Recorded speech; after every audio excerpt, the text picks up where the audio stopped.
Gara di ritorno del primo turno di Coppa Italia di Eccellenza. Al centro universitario sportivo di via Altofonte si affrontano il CUS Palermo e il Resuttana San Lorenzo in una gara che prende il via dopo il match di andata che ha visto i nero-rosa di Mr. Chinnici avanti di 2 reti dopo i primi 90 minuti e c'è subito un'occasione per la squadra ospite con il tentativo da parte di Mezzapelle con la palla che però si perderà sul fondo. Grande occasione per il giocatore rientrato a disposizione del Resuttana. Poi l'occasione che potrebbe cambiare il corso della partita. C'è questa giocata sulla sinistra di Undiemi per la palla al centro, fallo all'interno dell'area di rigore per il direttore di gara e calcio di rigore per il CUS Palermo.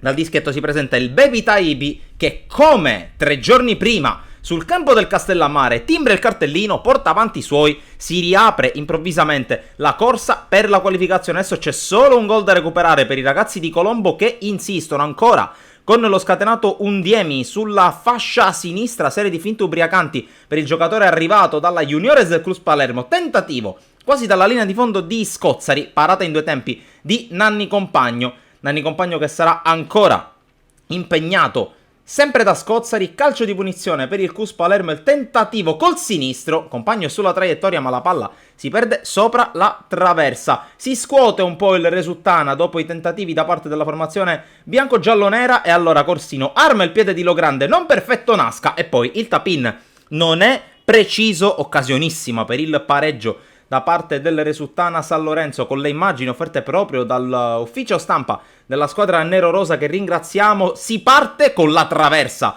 da parte di Mariano Arusa, prima da titolare per il nuovo arrivato a disposizione di Mr. Chinnici, poi Marco Clemente viene anticipato sul più bello, occasione anche dall'altra parte con una conclusione dalla distanza, la palla rimane lì e ci vuole Nanni Compagno a dire di no al tap-in all'interno dell'area di rigore, azione che poi si spegne. Partita molto bella, molto divertente, qui ci prova Zappulla e la palla che esce davvero di pochissimi centimetri. Nasca era totalmente spiazzato. Intanto con le immagini il calcio d'angolo per il CUS, la palla che arriva corta per Youssef Sherif, conclusione col destro e ancora una volta la manona destra di Nanni Compagno a negare il 2-0 al CUS Palermo, gol che sarebbe servito per pareggiare i conti. E invece dall'altra parte Giampiero Clemente, chi se non lui, al tapin di testa sugli sviluppi di un calcio piazzato, è la rete che vale l'1-1 ed è la rete che forse vale mezza qualificazione in una gara che si stava mettendo male per il Resuttana San Lorenzo che insiste ancora con il suo capitano, diventato anche direttore sportivo nel corso dell'estate. Recupera palla, innesca la ripartenza, poi il servizio in profondità, cercare ancora una volta all'interno dell'area di rigore Alfano e poi la rete del 2-1 siglata proprio da Alessio Alfano, elemento del settore giovanile della Juniores della scorsa stagione per Mr.